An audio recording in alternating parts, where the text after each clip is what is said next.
My dear students, welcome back to my channel. তোমরা দেখছো বিশ্বাস টিউটোরিয়াল ইউটিউব চ্যানেল। আর এখনকার ক্লাসে আমি আলোচনা করব আধুনিক যুগ থেকে কবি শক্তি চট্টোপাধ্যায়ের উপরে রচিত উল্লেখযোগ্য এবং অত্যন্ত গুরুত্বপূর্ণ প্রশ্ন এবং উত্তরগুলি। চলো দেরি না করে দেখে নেওয়া যাক আধুনিক কবি শক্তি চট্টোপাধ্যায়ের ওপর নির্মিত গুরুত্বপূর্ণ প্রশ্ন উত্তর। কবি শক্তি চট্টোপাধ্যায়ের জন্মসাল উল্লেখ করো। 1933 খ্রিস্টাব্দ। কবি শক্তি চট্টোপাধ্যায়ের মৃত্যু সাল কত? 1950 খ্রিস্টাব্দ। কবি কোথায় জন্মগ্রহণ করেন? দক্ষিণ চব্বিশ পরগনার বহরু গ্রামে। কবি শক্তি চট্টোপাধ্যায় কোন পত্রিকায় লেখার মধ্য দিয়ে সাহিত্য জগতে প্রবেশ করেন? কবি বুদ্ধদেব বসু সম্পাদিত কবিতা পত্রিকায় লিখে সাহিত্য জগতে প্রবেশ করেন। কবিতা পত্রিকায় লেখা কবির প্রথম কবিতা কোনটি? যম। নেক্সট, কবি শক্তি চট্টোপাধ্যায়ের জন্ম তারিখ ও জন্মস্থান উল্লেখ করো। জন্ম তারিখ হচ্ছে 25শে নভেম্বর আর জন্মস্থান কলকাতার নিকটবর্তী জয়নগরে। 9, কবি শক্তি চট্টোপাধ্যায় কত বছর বয়সে মারা যান? 61 বছর বয়সে। কবির মৃত্যু তারিখ এবং মৃত্যুর স্থান উল্লেখ করো। মৃত্যুর তারিখ হচ্ছে 23শে মার্চ আর মৃত্যু স্থান শান্তিনিকেতন। জীবনানন্দ পরবর্তী যুগের বাংলা সাহিত্যের একজন অন্যতম কবির নাম লেখো। শক্তি চট্টোপাধ্যায়। 12, শক্তি চট্টোপাধ্যায় কোন কোন ছদ্মনামে লিখতেন? স্ফুলিঙ্গ সমাদ্দার এবং রূপচাঁদ পক্ষী ছদ্মনামে লিখতেন। জেনে নেব নেক্সট তথ্যগুলি। 60-এর দশকের হাংরি আন্দোলনের 4 জন কবির মধ্যে অন্যতম কবি হলেন শক্তি চট্টোপাধ্যায়। পরের তথ্য, কবির লেখা যেতে পারি কিন্তু কেন যাব 1982 সালে প্রকাশিত হয়। কাব্যটি ইংরেজি ও মৈথিলি ভাষায় অনুদিত হয়েছে। নেক্সট তথ্য, 1974 সালে কবি শক্তি চট্টোপাধ্যায় পূর্ণেন্দু পত্রী পরিচালিত ছেঁড়া তমসুক চলচ্চিত্রে অভিনয় করেন। পরের তথ্য, কবি শক্তি চট্টোপাধ্যায়ের লেখা প্রথম গল্প নিরুপমের দুঃখ।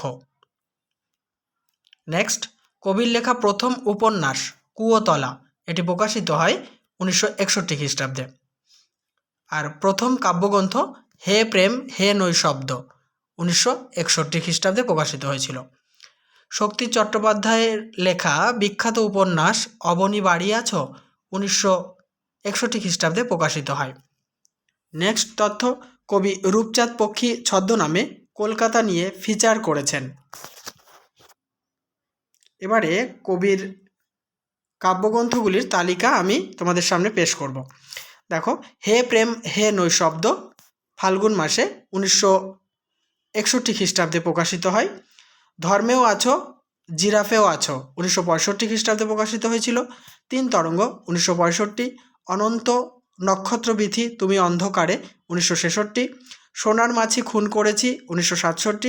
হেমন্তের অরণ্যে আমি পোস্টম্যান ফাল্গুন 1968।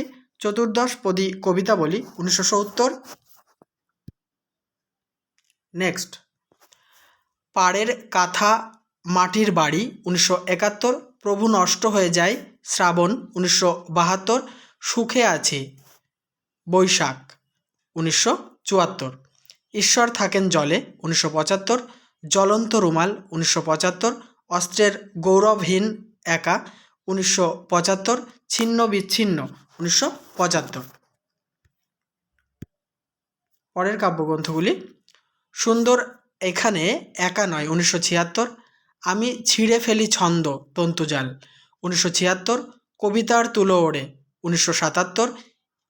এই আমি যে পাথরে 1977। হেমন্ত যেখানে থাকে 1977। পাতাল থেকে ডাকছি 1977। উড়ন্ত সিংহাসন 1978। পরশুরামের কুঠার 1978। মানুষ বড় কাঁদছে 1978। ভালোবেসে ধুলোয় নেমেছি 1978। ভাত নেই পাথর রয়েছে 1979। আমাকে দাও কলা 1980। আমি চলে যেতে পারি 1980। মন্ত্রের মতন আছি স্থির 1980। অঙ্গুরিতর হিরণ্য জল 1980। আমি একা বড় একা 1981। প্রচ্ছন্ন স্বদেশ 1982। যেতে পারি কিন্তু কেন যাব 1982। নেক্সট, এই যেতে পারি কিন্তু কেন যাব 1983-তে সাহিত্য একাডেমি পুরস্কার পেয়েছিলেন কবি এই কাব্যগ্রন্থের জন্য। পুণ্যিপুকুর পুষ্করিণী 1982, কোথাকার তরকারি কোথায় রেখেছে 1983, কক্সবাজারে সন্ধ্যা 1984, সে তার প্রতিচ্ছবি 1984 ও চিরপ্রণম্য অগ্নি 1985, মিষ্টি কথায় বৃষ্টিতে নয় 1985, সন্ধ্যার সে শান্ত উপহার 1986, আমাকে জাগাও 1986, এই তো মর্মর মূর্তি 1987, বিষের মধ্যে সমস্ত লোক 1987, ছবি আঁকে ছিঁড়ে ফেলে 1991, পাতালে টেনেছে আজ 1991, জঙ্গল বিষাদে আছে 1995। নেক্সট, শক্তি চট্টোপাধ্যায়ের কবিতা সংকলন। দেখো, 3 তরঙ্গ 1964 খ্রিস্টাব্দে প্রকাশিত হয়েছিল। কবি সুভাষ মুখোপাধ্যায় ও অলোক রঞ্জন দাশগুপ্তের সঙ্গে শক্তি চট্টোপাধ্যায়ের যৌথ সংকলন। যুগলবন্দি 1972 খ্রিস্টাব্দে প্রকাশিত হয়। কবি সুনীল গঙ্গোপাধ্যায়ের সঙ্গে যৌথ সংকলন। সুন্দর রহস্যময় 1980। এবারে কবি শক্তি চট্টোপাধ্যায়ের অনুবাদমূলক গ্রন্থ ওমর খৈয়ামের রুবাই 1969, কালিদাসের মেঘদূত 1972, আয়ান রশিদের সঙ্গে গালিবের কবিতা 1975, পাবলো নেরুদার প্রেমের কবিতা 1976, শ্রেষ্ঠ কবিতা 1988। কতগুলি তথ্য তোমাদের জন্য। কবি মরমী করাত কাব্যগ্রন্থের জন্য সাহিত্য অকাদেমি পুরস্কার লাভ করেন। ধুলোমাখা ইথারের জামা গ্রন্থের জন্য রবীন্দ্র পুরস্কার লাভ করেন।